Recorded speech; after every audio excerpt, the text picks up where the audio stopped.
Gilliard. I got so much more.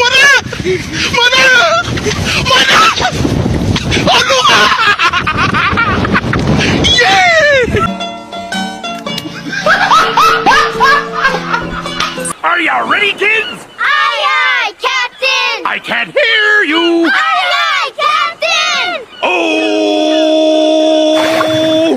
Fucking design on right now.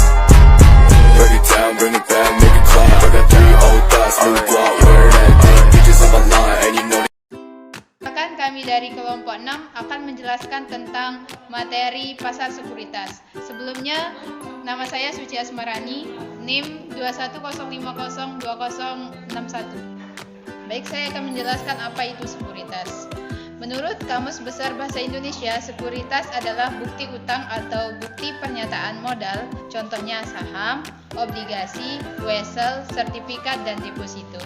Sebagai informasi, terdapat 2 istilah yang berhubungan dengan sekuritas, yaitu pasar sekuritas dan perusahaan sekuritas. Selanjutnya, saya akan menjelaskan tentang definisi pasar sekuritas. Pasar sekuritas merupakan lembaga yang menjadi wadah dalam proses jual beli sekuritas. Di Indonesia, pasar sekuritas dipegang oleh Bursa Efek Indonesia atau BEI. Saya Latifatul Aini, NIM 2105020082. Baik, materi selanjutnya jenis pasar sekuritas. Yang pertama, pasar saham. Yang kedua, pasar derivatif. Yang ketiga, pasar modal swasta. Yang keempat, pasar obligasi. Yang kelima, pasar uang. Yang keenam, pasar valuta asing. Yang ketujuh, pasar crowdfunding dan peer-to-peer. Dan yang terakhir itu pasar realitas. Perkenalkan, nama saya Wahizatun Anissa, NIM 210502003. Baik, selanjutnya tujuan pasar sekuritas. Tujuan pasar sekuritas adalah untuk memfasilitasi perdagangan instrumen keuangan seperti saham, obligasi, instrumen derivatif. Pasar sekuritas memberikan tempat bagi investor untuk membeli dan menjual aset finansial, memungkinkan perusahaan untuk mengumpulkan modal dan memberikan likuiditas bagi instrumen keuangan.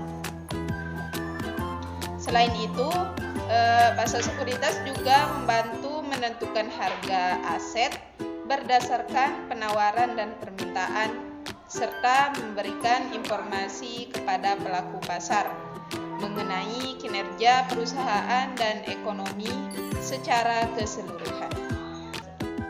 Perkenalkan, saya Imamudin dengan NIM 2105020085. Selanjutnya saya akan menjelaskan contoh pasar sekuritas.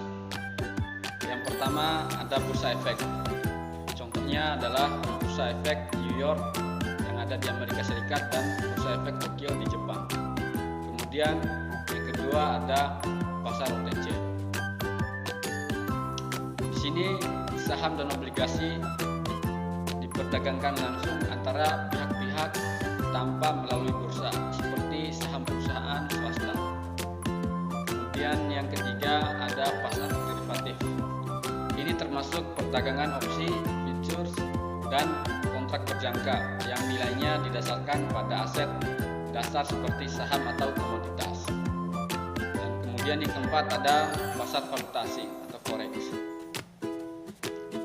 Tempat perdagangan mata uang asing di mana trader membeli dan menjual mata uang berbagai negara.